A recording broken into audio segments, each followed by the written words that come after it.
Mengangkat pemimpin atas urusan manusia adalah salah satu kewajiban terbesar dalam agama Islam.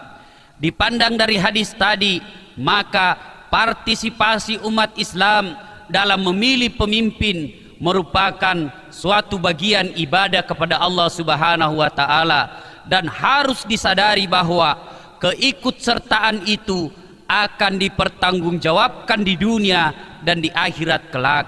Maka dalam konteks memilih pemimpin tersebut, Islam memberikan syarat-syarat seorang yang layak dijadikan pemimpin antara kita. Syarat-syarat itu antara lain, yang pertama, menurut Ibnu Taimiyah, syarat-syarat itu antara lain, yang pertama, beragama Islam, beriman dan bertakwa kepada Allah Subhanahu wa taala. Karena setiap pemimpin itu terkait erat dengan pencapaian suatu cita-cita, maka kepemimpinan itu harus berada di dalam genggaman tangan seorang pemimpin yang beriman kepada Allah Subhanahu wa taala. Allah Subhanahu wa taala dengan tegas melarang kita untuk mengangkat atau menjadikan orang-orang kafir sebagai pemimpin. Pendengar yang saya muliakan, syarat kedua menjadi pemimpin adalah mempunyai moralitas yang baik, yaitu tidak gemar melakukan perbuatan dosa dan maksiat seperti korupsi, manipulasi, dusta dan khianat. Para pemimpin itu hendaklah berakhlak terpuji, senantiasa berkata jujur, teguh dalam pendirian, teguh memegang amanah, dan tidak suka bermaksiat kepada Allah, termasuk tidak suka selingkuh. Pendengar yang saya muliakan, syarat ketiga adalah berilmu pengetahuan.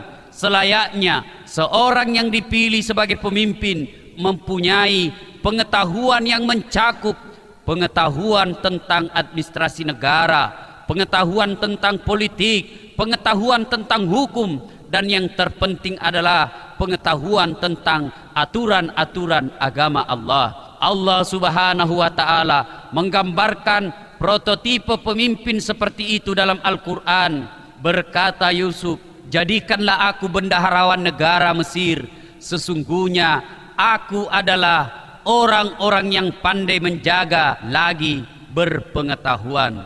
Pendengar yang saya muliakan, syarat keempat seorang pemimpin adalah mempunyai kemampuan. Pendengar yang saya muliakan, seorang pemimpin itu hendaknya seorang yang kokoh iman dan takwanya, mulia akhlaknya, dan mampu bersikap adil serta jujur, berilmu dan cerdas, mampu menjalankan tugas, dan istiqamah dalam memikul dan menjalankan amanah yang dibebankan kepadanya.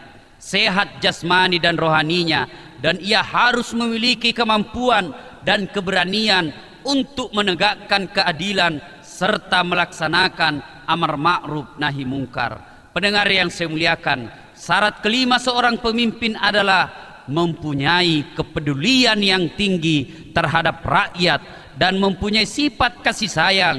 Allah Subhanahu wa taala berfirman, sesungguhnya telah datang kepadamu seorang rasul dari kaummu sendiri, berat terasa olehnya penderitaanmu, sangat menginginkan keimanan dan keselamatan bagimu, amat belas kasih lagi penyayang terhadap orang-orang mukmin.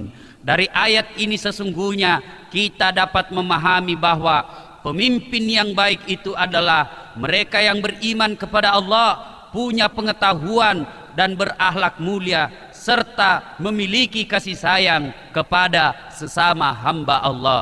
Semoga Allah Subhanahu wa taala memberikan kepada kita semua pemimpin yang mampu membawa kita menuju kepada hal yang lebih baik dan mengantarkan kita mendekatkan diri kepada Allah Subhanahu wa taala.